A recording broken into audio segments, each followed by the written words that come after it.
nuestra vida y quieres enseñarnos hacia dónde ir. Te pedimos que abras nuestro corazón para que caiga en buena tierra, Señor, la semilla que hoy quieres sembrar en nosotros y te dé fruto. En el nombre de Jesús te lo pedimos. Amén. Bien. Continuamos con nuestra serie. Ha sido una serie larga porque pues creo que han sido más de 2 meses que hemos estado abordando este tema. Cuando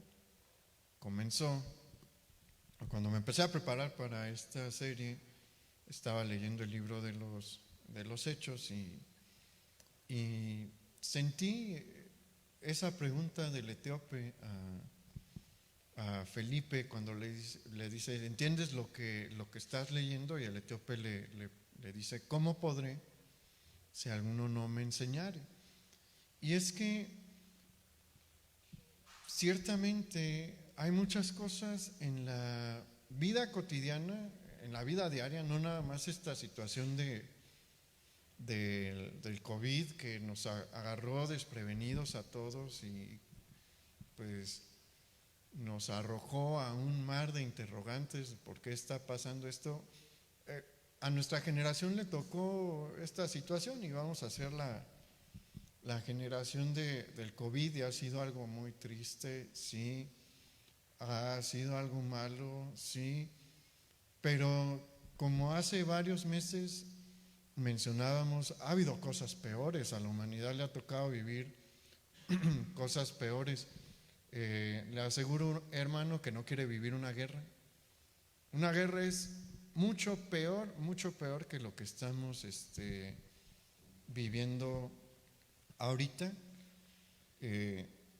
La generación de la Segunda Guerra Mundial tuvo que vivir con sus interrogantes. Nosotros estamos viviendo con las cuestiones del COVID, pero hay cosas que suceden en la vida de las personas pues a diario que cambian su vida, que no hacen sentido, que no pueden entender por qué están pasando, y sabe que Dios nos quiere ayudar, nos quiere usar para que seamos luz para estas personas.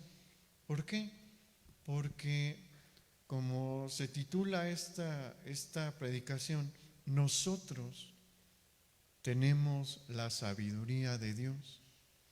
No el mundo no va a hablarle a la gente sobre la sabiduría de Dios, le va a dar sus propias ideas.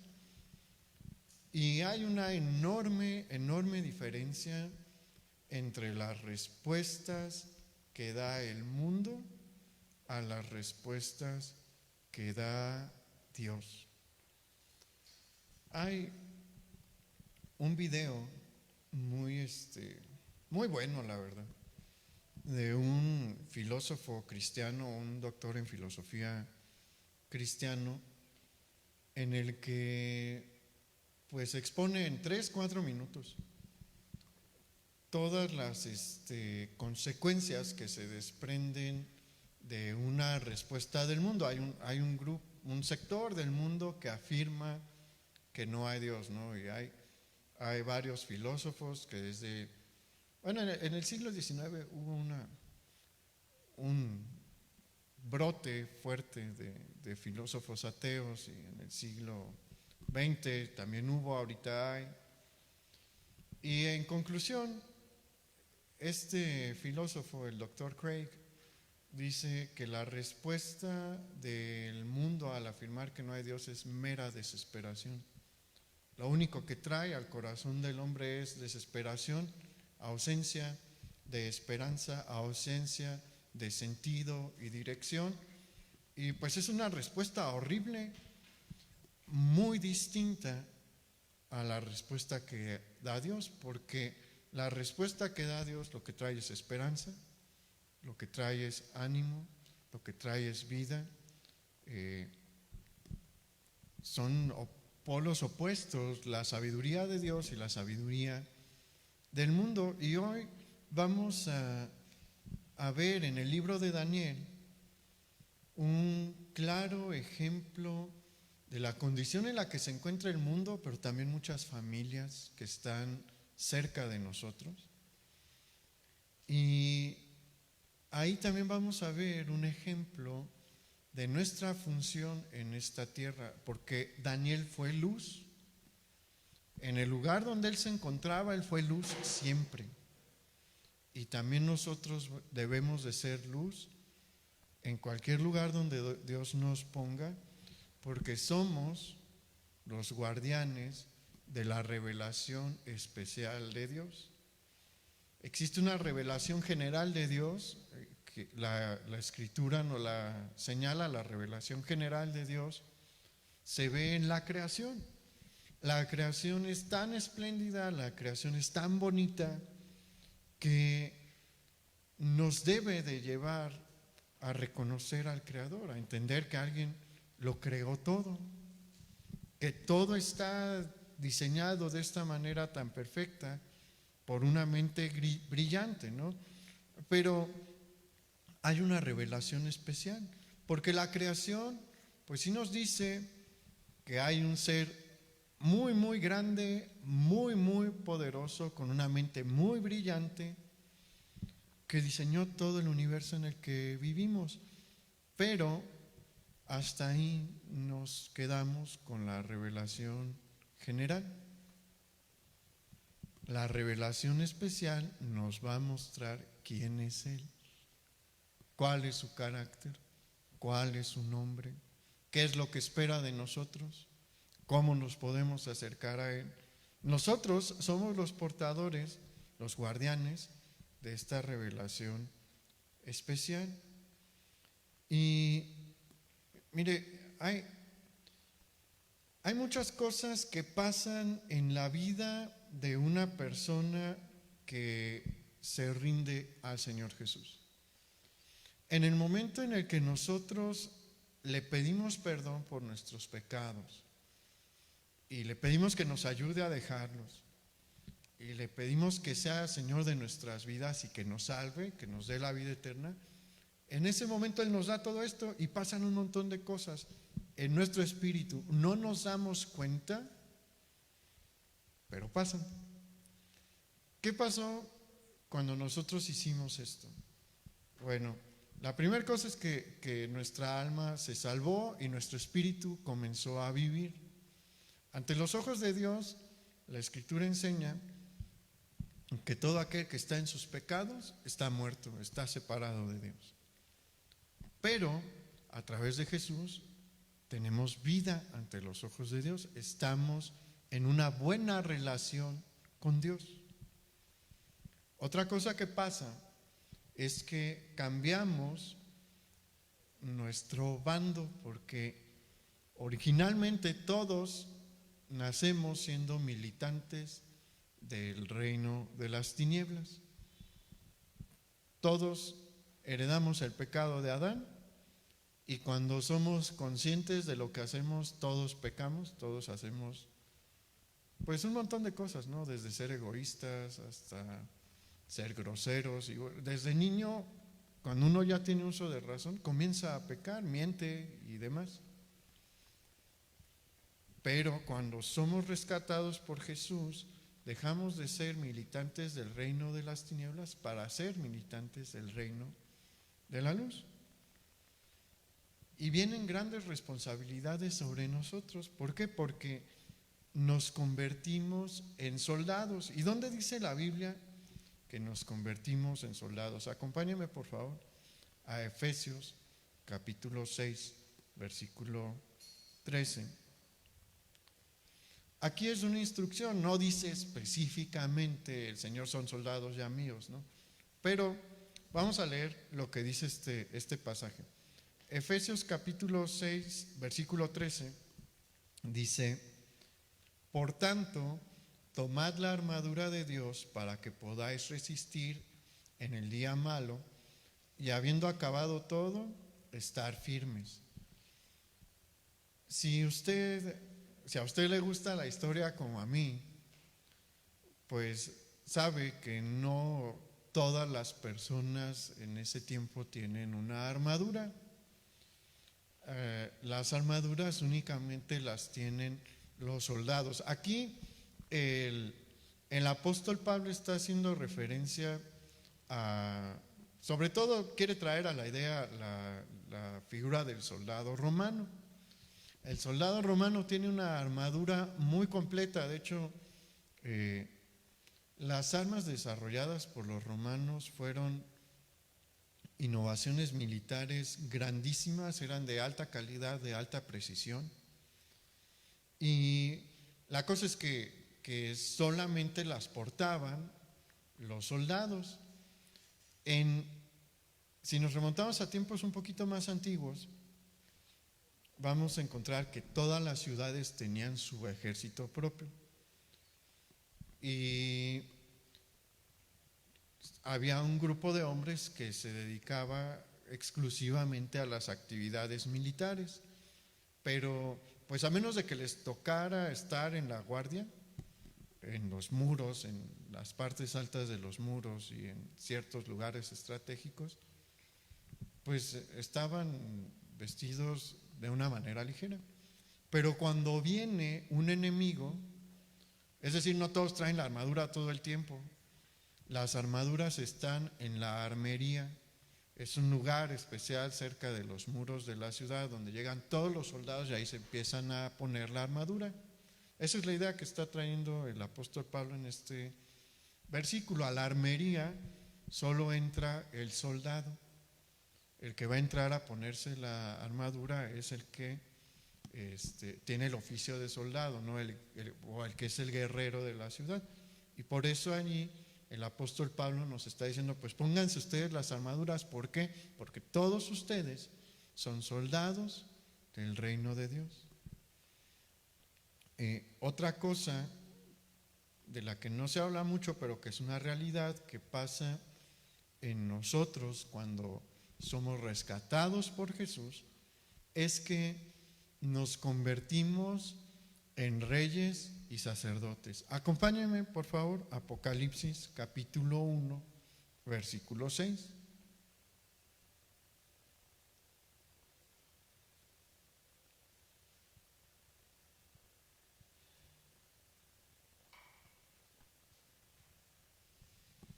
Apocalipsis capítulo 1, versículo 6 dice: y nos hizo reyes y sacerdotes para Dios, su Padre. A Él sea gloria e imperio por los siglos de los siglos. Amén. Y aquí hay que hacer una aclaración. Sí, porque cuando uno escucha eso de que fuimos hechos reyes, uno se transporta a cosas a las que no se está refiriendo el versículo. Malamente, algunos predicadores han malgiversado y interpretado muy mal este versículo, y hay unos dicen unas cosas que de verdad sorprenden. No las voy a repetir, la verdad, por respeto al púlpito, pero no significa, como muchos dicen, que debemos de vivir como reyes, que la voluntad de Dios es que vivamos como un rey. No se hace referencia a eso, porque muchos dicen, no, pero es que tú debes de tener fe para tener el mejor carro. Mira, yo tengo el mejor carro, o una nueva camioneta, o trajes de varios miles de dólares y cosas así. No, eso no se está haciendo referencia en este versículo. Cuando dice que nos hizo reyes, está teniendo una referencia a Éxodo capítulo 19, versículo 6. Si usted quiere leerlo en su casa, buscarlo en su casa, está bien. Ahorita yo lo leo rápidamente, ¿no? Dice: y vosotros me seréis un reino de sacerdotes y gente santa. Estas son las palabras que dirás a los hijos de Israel. Mire, el reino de Dios siempre tuvo la intención de hacer esto con Israel. de establecer su reino en Israel, en el que él es la suma autoridad. En este tiempo, algunos imperios funcionan de una manera muy curiosa. Los imperios han funcionado así en varias ocasiones, pero por ejemplo, en el Imperio Romano, que obviamente viene mucho después de que se escribió Éxodo 19, sucedía que pues estaba el emperador, pero por ejemplo Judea era todavía no era provincia romana, ¿no? Pero era como un estado anexado al imperio y tenía un rey. En un tiempo fue Herodes, ¿no? Y así había pues reyes, ¿no? Que tenían un poder, un cierto dominio en el imperio, pero todos bajo la autoridad del emperador. Y cuando dice que nos hizo reyes, refiere a que nos da cierta autoridad, como estos reyes tenían cierta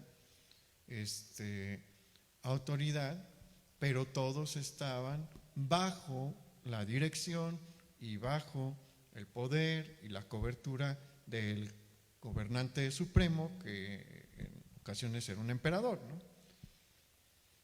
Y lo curioso es que le prestan muchísima atención a este término de que nos ha hecho reyes y se pasan por alto que nos hizo sacerdotes. El Señor tuvo la intención, siempre quiso, que todo Israel fuese una nación de sacerdotes.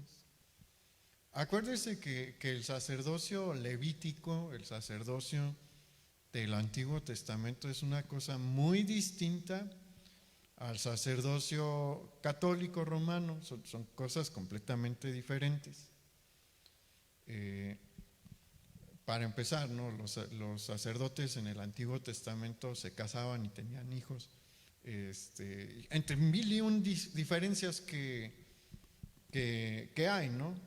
Se está haciendo referencia aquí al sacerdocio levítico.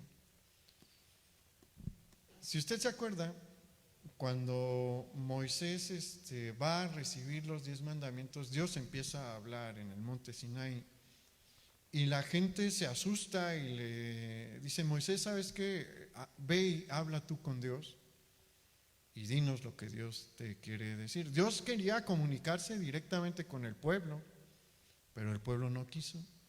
Y Dios les dijo: está bien, Moisés, vente, yo voy a hablar contigo y tú les hablas a ellos lo que yo te diga. Pero él siempre quiso que todos fueran sacerdotes, pero por la rebelión de Israel pues tuvo que tener este cargo la tribu de Leví. Pero quiere que hoy su iglesia sea una nación de sacerdotes y sacerdotisas en las mujeres.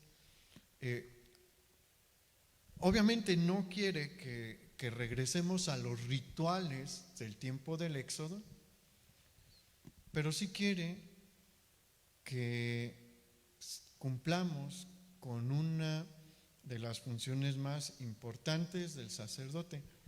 La mayoría de nosotros, cuando escuchamos la palabra, las palabras del sumo sacerdote, cuando escuchamos el sumo sacerdote o un sacerdote levita, si ya leímos el Pentateuco, pues nos viene a la idea, la imagen de un hombre con toda la vestimenta sacerdotal, con el pectoral, con las 12 piedras que representan y tienen grabados los nombres de cada tribu de Israel, y nos lo imaginamos ya sea ofreciendo el sacrificio o entrando al lugar santísimo con la sangre del cordero. Y sí, esas eran funciones muy importantes del sumo sacerdote y de los sacerdotes, aunque al lugar santísimo nada más entraba el sumo sacerdote, pero ellos tenían otra función bien importante y es la que Dios quiere que nosotros sigamos practicando. Los sacerdotes y el sumo sacerdote en Israel tenían la función de ser los guardianes de la palabra de Dios. La mayoría de los escribas, es decir, los que copiaban los libros del Antiguo Testamento cuando ya estaba muy desgastada la piel del pergamino, eran miembros de la tribu de Leví. Había de otras tribus que sí sabían leer y escribir y que pues se aventaban una copia, ¿no? Pero los que tenían principalmente esa función eran los sacerdotes. Muchos de los escribas pertenecían a la familia sacerdotal. Ellos eran los encargados de decirles, no contarles, decirles literalmente a las personas, al pueblo común, lo que decía la ley de Moisés. Ellos eran los que recibían la revelación de los profetas y la guardaban y reproducían los libros. Y hay algo bien especial aquí. Muchos no nos ponemos a pensar, o a veces no sabemos, pero si usted no lo sabía, ahorita le platico. Los sacerdotes se sabían libros enteros del Pentateuco de memoria. ¿Cuántos versículos se sabe usted? Es una buena pregunta.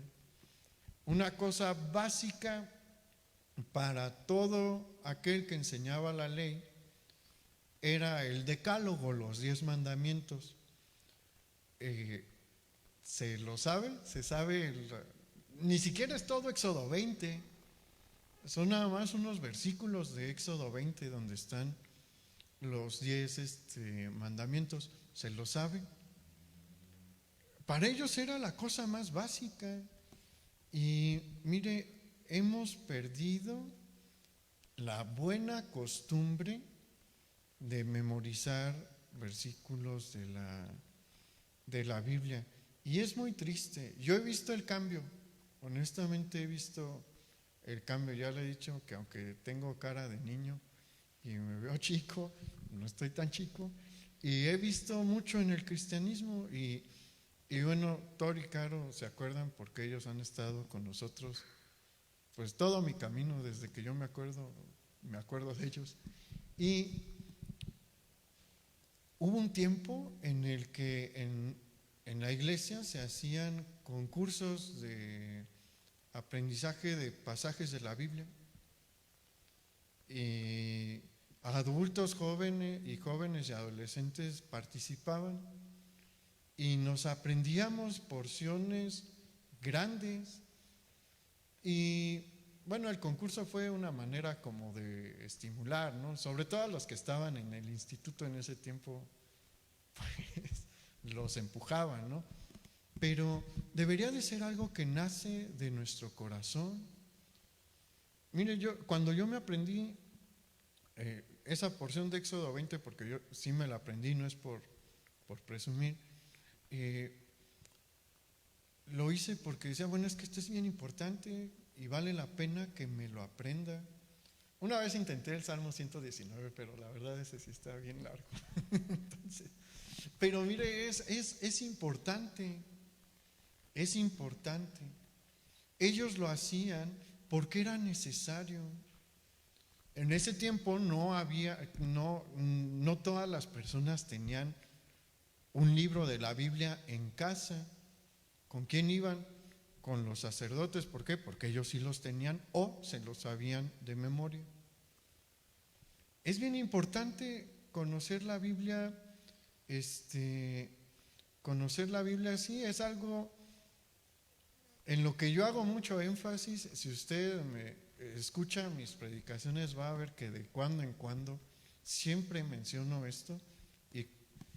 El COVID echó a perder nuestras clases, nuestro curso del domingo en la mañana, pero los que han sido mis alumnos saben que seguido ando y ya terminaron de leer la Biblia. ¿Cuántos no han leído la Biblia completa? ¿Por qué? Porque es bien importante para nosotros. Es una bendición que usted puede ir en Amazon, pedir una Biblia. Hay librerías cristianas donde uno la puede comprar, pero en el celular está, pero no hay como tenerla aquí, porque hay veces en las que uno no puede correr por la Biblia al carro o a la casa, o se acabó la batería o no hay internet. Pero si nosotros la conocemos, de aquí la va a empezar a usar Dios para bendecir a los demás. Y yo sí lo invito, ya sea que esté aquí o que nos esté viendo por internet, a que lea la Biblia,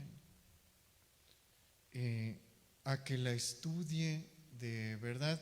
No se necesita mucho esfuerzo, honestamente. Aquí hay una amiga a la que la puse a leer la Biblia y ha avanzado un montón, y le dije que algo que escuché en una predicación que a mí me dejó impactado. Yo tengo mi lectura diaria, ¿no?, de la Biblia, pero este predicador dijo que si uno lee un capítulo de la Biblia diario, o sea, si usted empieza hoy a leer Génesis capítulo 1 y mañana 2, 3, 4 y así se va por orden, dedicándole el tiempo que se requiere para un capítulo al día, que no es mucho esfuerzo, si usted lee muy lento va a durar como 10 minutos en promedio. Cuando llegue al Salmo 119 ahí va a durar un rato, pero en promedio para leer un capítulo de la Biblia uno debe de ocupar entre 8 y 10 minutos. Si usted le dedica ese tiempo a leer la Biblia, en 3 años y medio la leyó de Génesis a Apocalipsis. No es mucho, pero ¿sabe qué? Conozco cristianos que llevan 10 años en el cristianismo y no la han leído completa. No está bien. Si no nos tomamos esta tarea en serio, le estamos fallando a Dios. Honestamente, le estamos fallando a Dios, porque Él dijo, como leímos en Apocalipsis 1:6, que nos hizo una nación de sacerdotes. Y ser sacerdote en el Antiguo Testamento no era nada más haber nacido en la tribu de Leví y decir, ay, soy un sacerdote, qué padre, ¿no? No, era ponerte a trabajar. O sea, eres sacerdote, sabes que te pones a hacer las tareas que te corresponden. Hay tareas que te son asignadas, que son un privilegio. Ser parte de la tribu de Leví era un privilegio, pero era mucho trabajo también. Y sabe que sí nos da muchos privilegios Dios hoy, pero vienen con mucho trabajo. O sea, Dios no nos salvó para ser unos flojos, no nos salvó para vivir una vida sentados, no, nos quiere trabajando. Y en las cosas en las que más quiere que trabajemos es en estudiar y compartir su palabra. Acompáñame ahora sí a Daniel, por favor, capítulo 5. Daniel no era de la tribu de Leví. Él no tenía funciones sacerdotales clásicas, por decirlo así, pero sabía cuáles eran sus tareas como miembro del pueblo de Dios. Y vamos a ver aquí cómo Dios lo usó. ¿Usted quiere que Dios lo use? Lea la Biblia y lo va a usar, se lo aseguro. Si usted empieza a leer la Biblia y le empieza a estudiar, le aseguro que Dios lo va a empezar a usar. No la lea, Dios no lo va a usar nunca, o lo va a usar para cosas bien básicas. Si usted de verdad quiere ayudar a la gente con la palabra de Dios, con el mensaje de Dios, necesita leer la Biblia. Y Dios le va a poner enfrente a las personas que necesitan el conocimiento que usted tiene. No lea y Dios va a mandar lo más básico y esencial. ¿Por qué? Porque no tiene con qué ayudarles de su palabra. Entonces, por eso es importante leer. Daniel era de la tribu de Judá, pero sabía que Dios quería utilizarlo también, como utilizaba en otro tiempo a los miembros de la tribu de Leví. Y aquí vamos a ver un ejemplo. Daniel capítulo 5, versículo 1 nos dice: el rey Belsasar hizo un gran banquete a 1000 de sus príncipes, y en presencia de los 1000 bebía vino. ¿Le suena al mundo? Sí, la verdad sí. Y va a sonarnos más ahorita que expliquemos el mensaje. Belsasar, con el gusto del vino, mandó que trajesen los vasos de oro y de plata que Nabucodonosor, su padre, había traído del templo de Jerusalén, para que bebiesen en ellos el rey y sus grandes, sus mujeres y sus concubinas. Entonces fueron traídos los vasos de oro que habían traído del templo de la casa de Dios que estaba en Jerusalén, y bebieron en ellos el rey y sus príncipes, sus mujeres y sus concubinas. Bebieron vino y alabaron a los dioses de oro y de plata, de bronce, de hierro, de madera y de piedra. En aquella misma hora aparecieron los dedos de una mano de hombre que escribía delante del candelero sobre lo encalado de la pared del palacio real, y el rey veía la mano que escribía. Vamos a entender el contexto histórico de este pasaje. ¿Qué está pasando en el mundo? Porque aquí estamos en un evento de la vida del imperio más poderoso de ese tiempo. El rey Belsasar es descendiente de Nabucodonosor, no es su hijo directo. Aquí la expresión que dice de Nabucodonosor, su padre, significa su ascendiente, no su padre directo. Belsasar es su nieto. Estamos en un punto crítico de la guerra entre Babilonia y el imperio medo-persa. El papá de Belsasar se llama Nabodino, él sí es hijo directo de Nabucodonosor, y Nabodino ha tomado al ejército de Babilonia para pelear con el ejército medo-persa, y ellos están en otra ubicación geográfica. No me acuerdo ahorita si es en el norte, me parece que sí, pero no me acuerdo. Y Belsasar es nombrado rey de Babilonia, de la ciudad de Babilonia, y está encargado de protegerla, porque los medos y los persas dividen su ejército y una sección la mandan para sitiar la ciudad de Babilonia. Y Belsasar tiene la obligación de cuidar la ciudad hasta que su padre Nabodino regrese. Y pues lo hace, y lo único que hace es cerrar las puertas de la ciudad y se acabó. Él está increíblemente confiado, porque Babilonia es una ciudad increíblemente difícil de conquistar. ¿Por qué? Bueno, cuando una de las estrategias para conquistar una ciudad es el sitio, es decir, que el ejército obliga a la ciudad a cerrarse, a encerrarse, y se esperan hasta que el alimento se acabe y tengan que abrir las puertas para no morirse de hambre o de sed, porque también se esperan a que se les acabe el agua. también esperan de alguna manera poder elaborar una estrategia que les permita abrir los muros de la ciudad. Pero un sitio no es viable en realidad con Babilonia. ¿Por qué? Porque mire, es una ciudad grandísima y los muros de la ciudad son increíblemente espesos.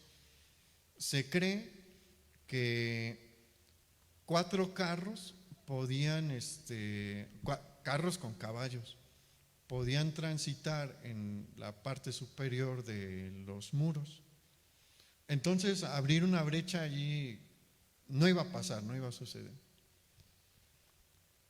La historia cuenta que en los muros de Babilonia hay almacenes y la cantidad de comida y demás que hay almacenado allí son suficientes para que toda la población de la ciudad tenga que comer durante 50 años.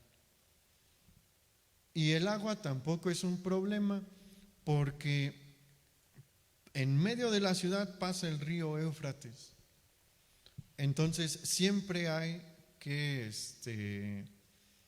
hay agua para beber. No te puedes meter por ahí porque trae un caudal que si te metes con armadura pues te vas a ahogar. Y Belsasar sabe esto y está bien tranquilo porque lo que piensa es, estos locos creen que van a aguantar 50 años aquí sitiándonos.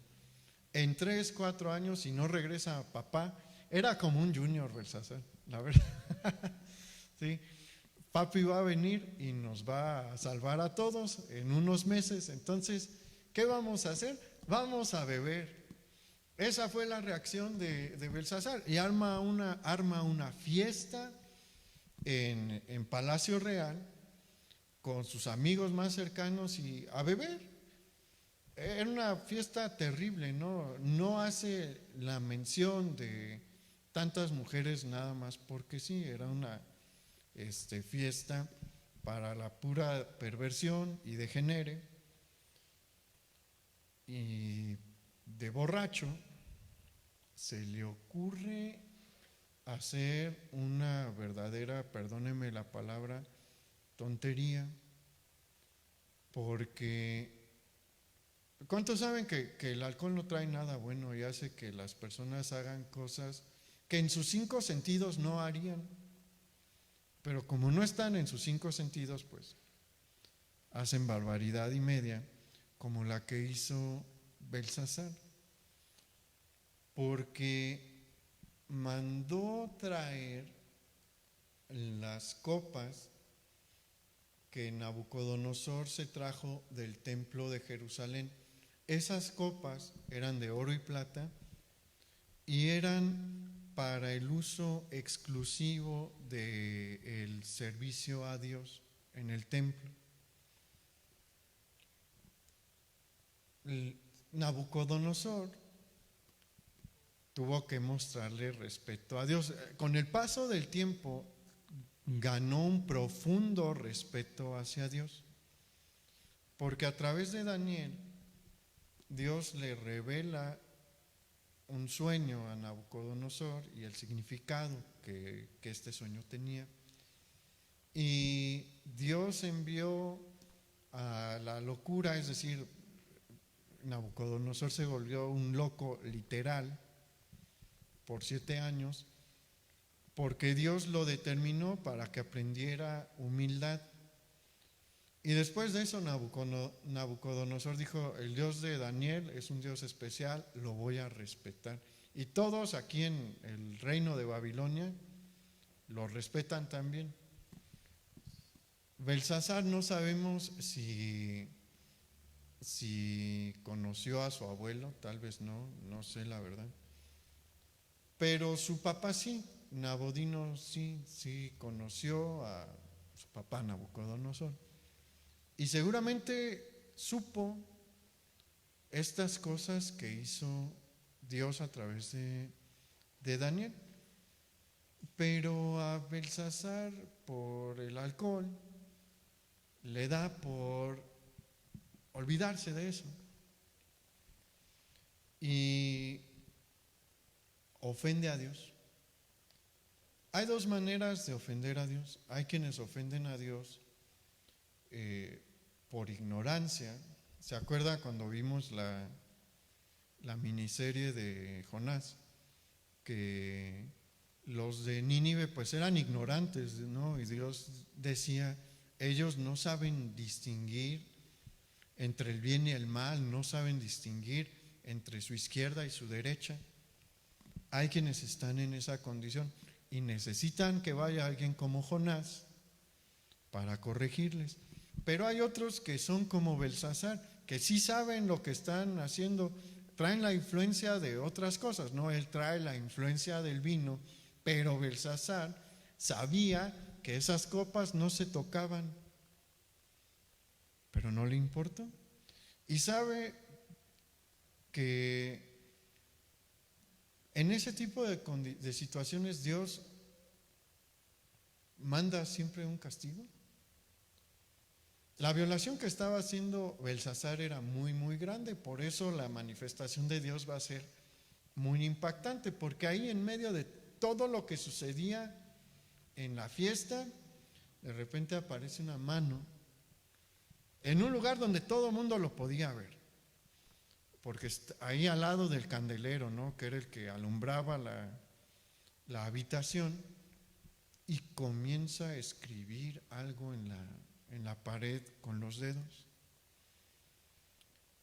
¿Y qué cree que le pasó a Belsasar? Se espantó, yo creo que es la cosa más natural, ¿no?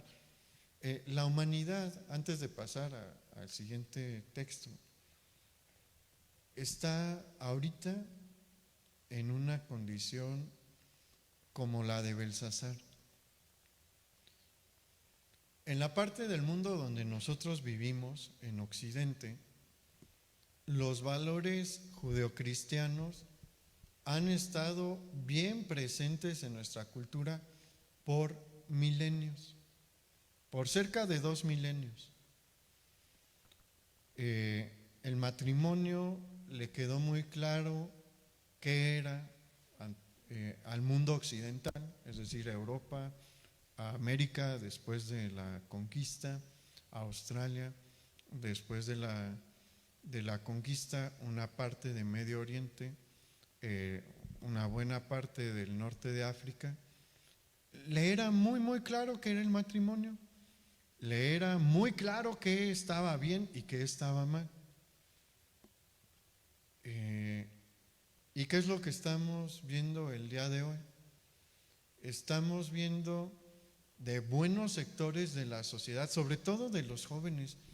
Yo estoy sorprendido, no me dejan de sorprender, la verdad, y ya he oído muchas cosas, pero la juventud no me deja de sorprender. No me deja de sorprender la rebelión que trae en su corazón hacia aquello instituido por Dios. Las protestas de las feministas, si usted las ve, ahorita no hemos tenido por el COVID en masa, ¿no? Hubo algunas la semana pasada, pero si usted ve, la mayoría son jóvenes. Si usted veía las marchas pro aborto en Argentina, iba a ver que la mayoría eran jovencitas marchando. En las marchas, marchas de los grupos LGTB y demás, son en su mayoría jóvenes, y hay adultos, pero hay muchísimos jóvenes. En Estados Unidos la cosa es una locura. Las protestas que queman negocios, restaurantes y demás están infestadas de jóvenes. Yo no sé qué está pasando en la juventud, que hay una abierta rebelión en contra de los principios establecidos por Dios. En las iglesias, ¿qué cree que es lo que menos hay? Jóvenes. Y eso ha sido un cambio relativamente reciente, porque el grupo de adolescentes en el que yo me desenvolví era grande, era relativamente grande. En los grupos de jóvenes que que mis papás dirigieron cuando ellos fueron líderes de jóvenes eran grandes, otros grupos de jóvenes eran relativamente grandes, pero ahora los jóvenes son los que menos quieren estar en las iglesias, son los que menos quieren saber de la fe. Y no porque sepan que hay algo malo ahí, todos dicen que la religión tiene un montón de fallas, pero mire, yo soy profesor y trabajo con jóvenes y yo sé que si uno les pregunta, okay, la mayoría sabe que hubo una Inquisición y que hubo cruzadas, y si uno les pregunta, ¿qué más sabes que ha habido malo en la vida religiosa? No saben nada, nada de verdad. ¿Por qué? Porque simplemente le llamamos un mantra de que diciendo que la religión es violenta, ¿no? Y lleva a la violencia. Cualquiera que estudie un poquito se va a dar cuenta de que la religión es la que menos guerras ha generado. Sí ha habido guerras religiosas, sí, pero creo que son como el 6 o 7% de todas las guerras que ha habido en la historia del hombre que se han registrado. Todas las demás son por otro tipo de asuntos. Pero en el corazón del joven hay una abierta rebelión ahorita hacia Dios. ¿Y sabe qué? Que son bien infelices. En el índice hay un índice que se llama el índice de felicidad, que estudia, suena chistoso, pero es cierto, estudia la felicidad de las naciones. México es uno de los países más felices del mundo, pero sabe que estos jóvenes, bueno, no necesita nada más, no necesita que le diga un dato estadístico, se ven bien felices en las marchas. ¿No? ¿Qué expresan? Ira, frustración, amargura. Dejar a Dios no trae felicidad en el corazón del hombre, no los va a poner felices. Estadísticamente sí se ha demostrado, por ejemplo en el caso de las mujeres, porque es a las que más les dicen que si están en la religión se están sometiendo y demás, estadísticamente las mujeres que tienen fe son más felices, son las más felices, es verdad, y luego si quiere le digo en qué estudio salen.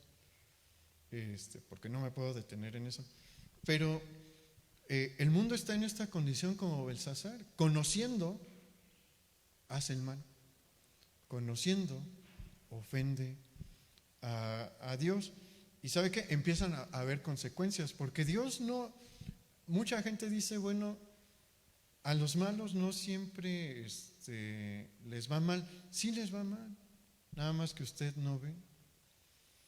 Porque puede que tengan todo en casa, todo lo material, ¿no? Una casa muy bonita, muchos carros, pero los conflictos familiares que se presentan en esas casas son horribles de verdad. Hay unos, son de las zonas poblacionales en las que más índices de divorcio hay. Si usted va bueno, no vayan, no, y los jóvenes menos, pero si usted ve cuántos jóvenes, el tipo de jóvenes que van a determinados antros y los saturan, van a ver que son jóvenes pudientes, que le sueltan todo el dinero que ocupan los papás para que en el alcohol y con los amigos desahoguen las penas que tienen en el hogar o la falta de atención que tienen en el hogar. Entonces sí sufren. De otra manera, no pasan hambre, no tienen frío, no, pero tienen otro tipo de carencias. ¿Y sabe que Dios nos quiere usar allí? Dios quiere que nosotros llevemos un alivio en medio de esas situaciones.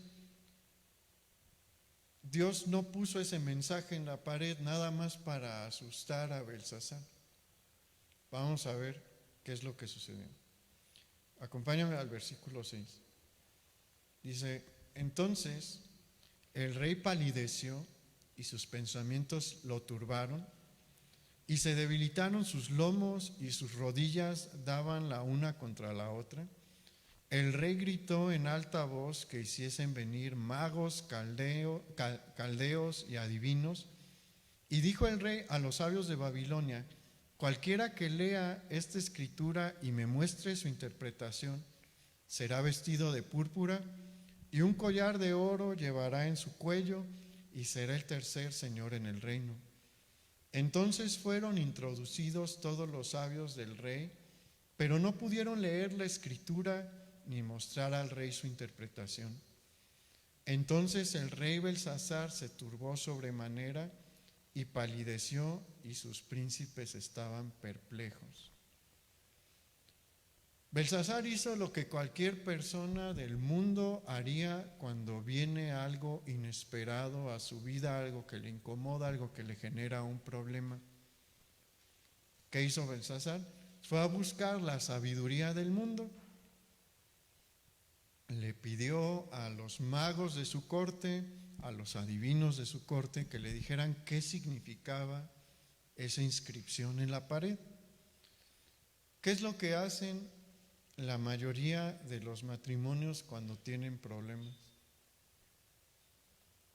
Del mundo. ¿Van con quién? Con el psicólogo a veces. Pero no, a los psicólogos no les va tan bien. A algunos sí, ¿no? Pero por decir, en nuestro país todavía es visto como un tabú ir al psicólogo. Pero sí, varios van al psicólogo. ¿Con quién más van? Con la vecina, con la comadre, con la mamá, con todos menos con Dios. Se busca la sabiduría del mundo. Van con gente con dinero, ¿sabía? Por alguna extraña razón, y no de ahorita, desde hace mucho tiempo, la gente cree que los ricos son bien sabios. De verdad, hasta hay, no sé si usted vio la película El violinista en el tejado. Hay es una película muy viejita, pero está buena, la verdad, es un buen musical. No soy mucho de musicales, pero ese está bueno.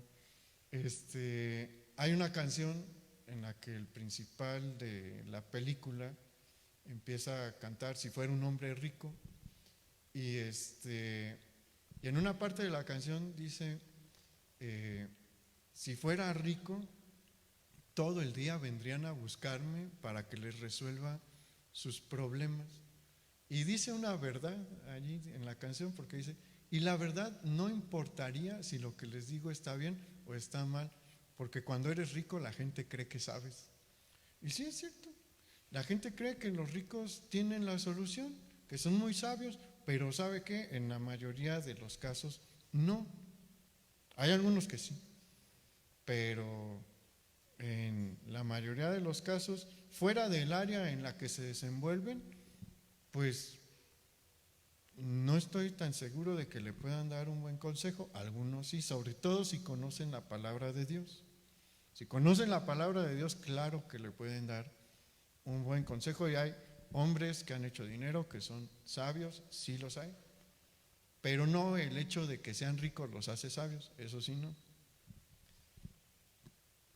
Y resulta que nadie le pudo dar la respuesta correcta a Belsasar. De hecho, nadie le pudo decir algo. No tenía ni idea de qué significaban esas palabras en la pared. Y acompáñame al versículo 10. La reina, por las palabras del rey y de sus príncipes, entró a la sala del banquete y dijo: Rey, vive para siempre. No te turben tus pensamientos ni palidezca tu rostro. En tu reino hay un hombre en el cual mora el espíritu de los dioses santos.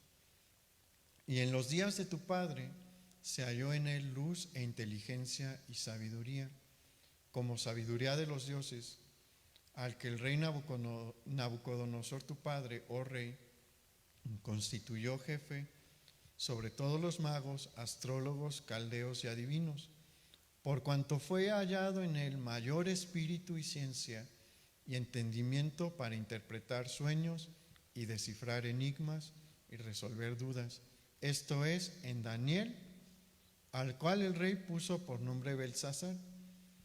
Llámese pues ahora Daniel y él te dará la interpretación. Y aquí es donde entramos nosotros. Porque si usted estudia la Escritura y se acerca a alguien con un problema en su matrimonio, va a poderle dar un consejo sabio. Si usted, bueno, a los jóvenes, porque ahorita sí tenemos muchos jóvenes aquí en la reunión, si sus amigos tienen un sinnúmero de problemas y la Escritura tiene con qué ayudarles a resolver sus problemas, sí tiene. Es algo de lo que yo estoy completamente convencido porque no me sé la Biblia de memoria, pero más o menos la conozco y sé que hay respuesta para todo lo que pasamos. Si alguien está pasando por un problema económico fuerte, en la Biblia hay solución. Si alguien maneja muy mal sus finanzas, porque hay gente que maneja muy mal sus finanzas, si le prestara atención a los principios económicos de la Biblia, su vida económica cambiaría. Yo no sé si usted se acuerda que hace más de un año tuvimos una serie en la que hablamos de qué dice Dios sobre las finanzas, ¿no? Del hombre, qué debemos de hacer para tener una buena administración. La Biblia abarca todos los problemas de la vida humana, pero si no la conocemos, pues no nos puede usar Dios, no nos va a mandar a decirle algo de nuestro corazón. Si usted le dice algo de su corazón, pues es usted el que está hablando.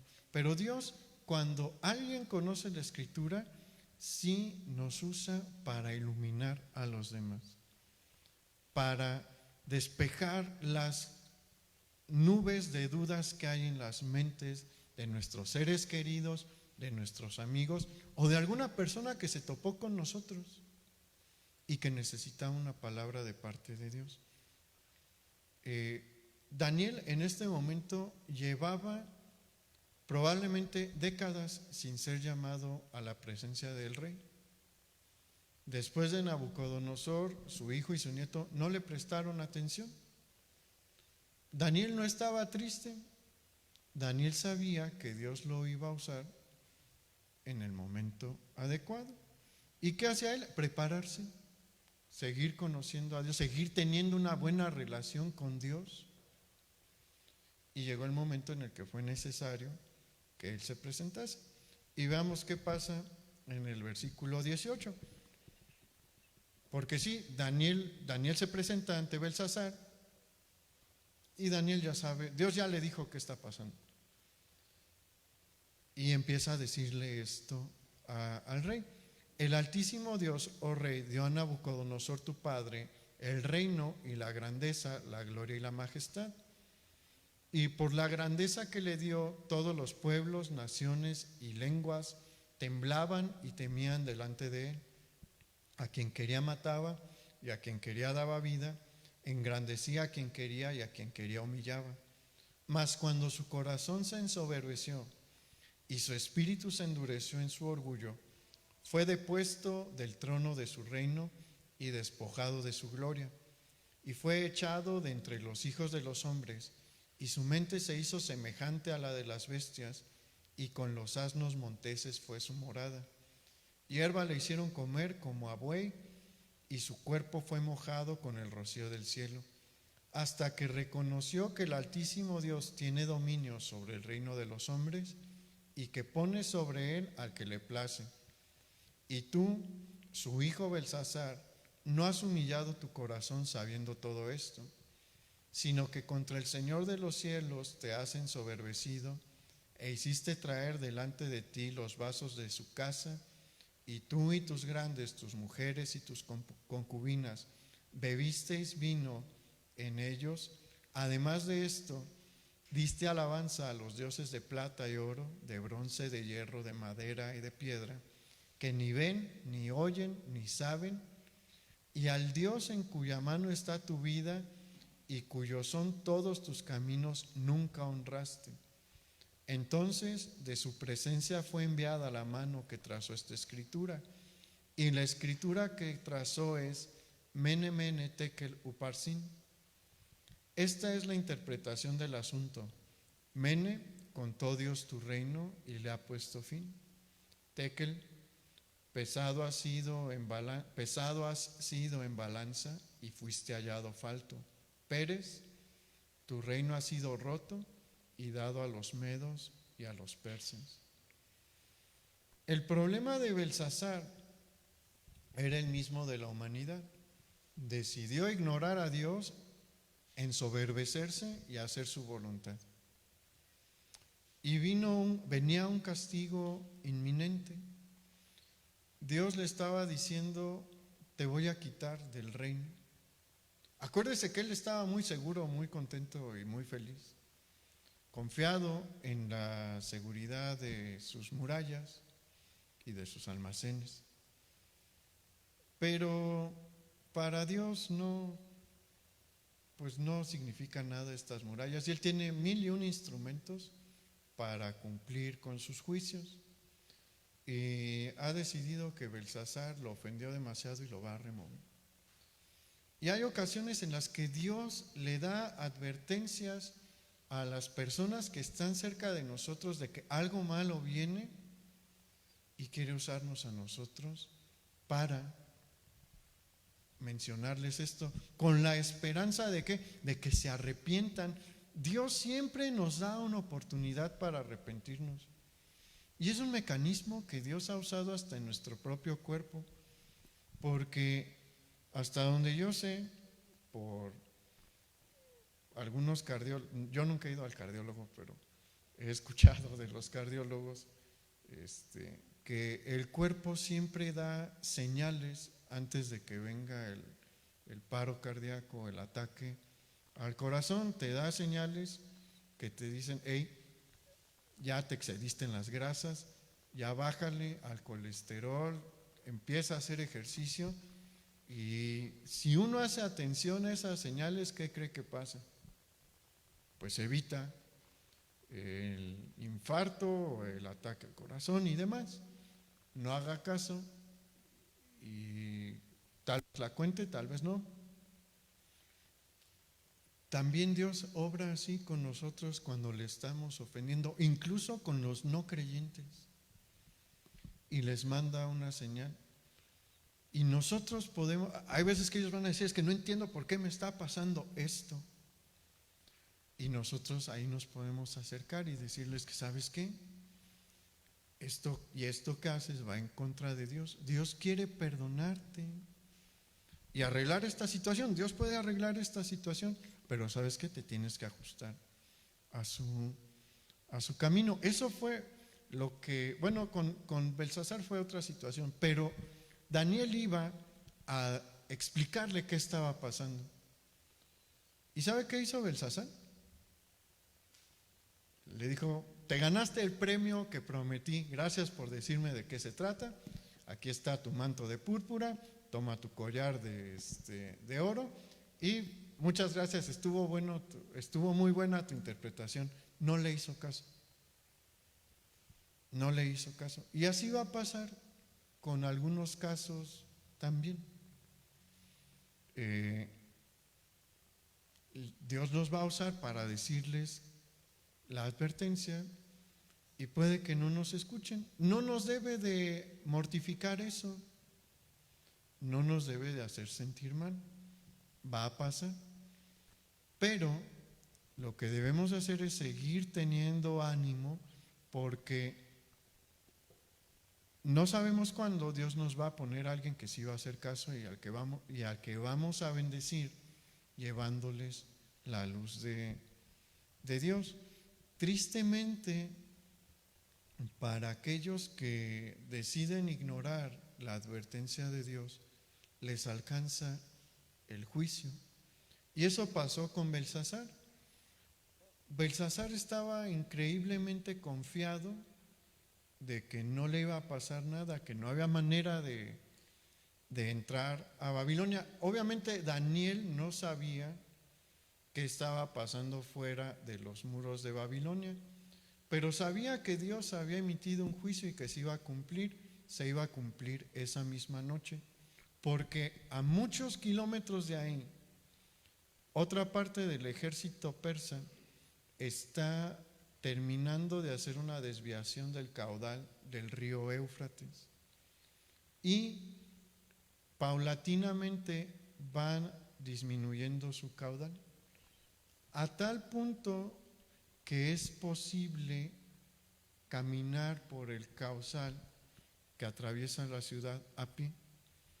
El ejército medo-persa entra esa noche a través del río Éufrates a la ciudad y van exclusivamente a palacio, no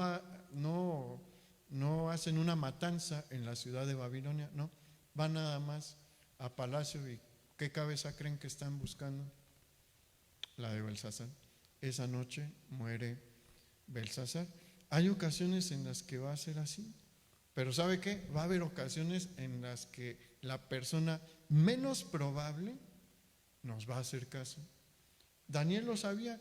Era más improbable que Nabucodonosor hiciera caso, y Nabucodonosor hizo caso. ¿Por qué era más improbable? Porque Nabucodonosor era un gran conquistador, era el hombre más poderoso de la tierra, era bien orgulloso y bien cabezón, y aparte caprichoso. Y le hizo caso a Daniel, atendió a la voz de Dios cuando fue necesario. Entonces, hay veces que nos va a tocar un Belsasar, hay veces que nos va a tocar un Nabucodonosor, y en las dos nosotros debemos de cumplir con esta función: llevar la palabra de Dios. Entonces, anímese, hermano, póngase a estudiar la Biblia de verdad. Hay un mundo afuera que nos necesita. Hay muchos de sus familiares le necesitan, muchos de sus amigos le necesitan. Estudie la palabra y va a saber qué decirles. Dios se va a encargar, pero estudie la palabra. Vamos a orar. Señor, te damos gracias por lo que nos enseñas hoy. Gracias por toda tu misericordia. Gracias por habernos escogido a nosotros. No lo merecíamos, no somos nada. De verdad no somos nada. Pero de nosotros has decidido levantar una nación de sacerdotes que lleve tu palabra a los demás, que ilumine con tu palabra a los demás, que advierta con tu palabra de los demás del fin que está cerca para sus vidas en ocasiones, para sus relaciones interpersonales. Señor, hay demasiada gente a nuestro alrededor que vive en un caos, y tú quieres que nosotros seamos luz y bendición como Daniel. Ayúdanos a entender que no es de manera automática que nosotros vamos a ser usados. Necesitamos echarle ganas en las cosas que tú nos has encomendado. Despiértanos, Señor, para estudiar tu palabra. Despiértanos para buscar más de ti. Te pedimos que tú nos ayudes a entender los tiempos en los que vivimos y la función que tú quieres que nosotros desempeñemos. Te lo pedimos en el nombre de Jesús. Amén. Pues el Señor les bendiga, hermanos, y que tengan una bonita noche, que descansen.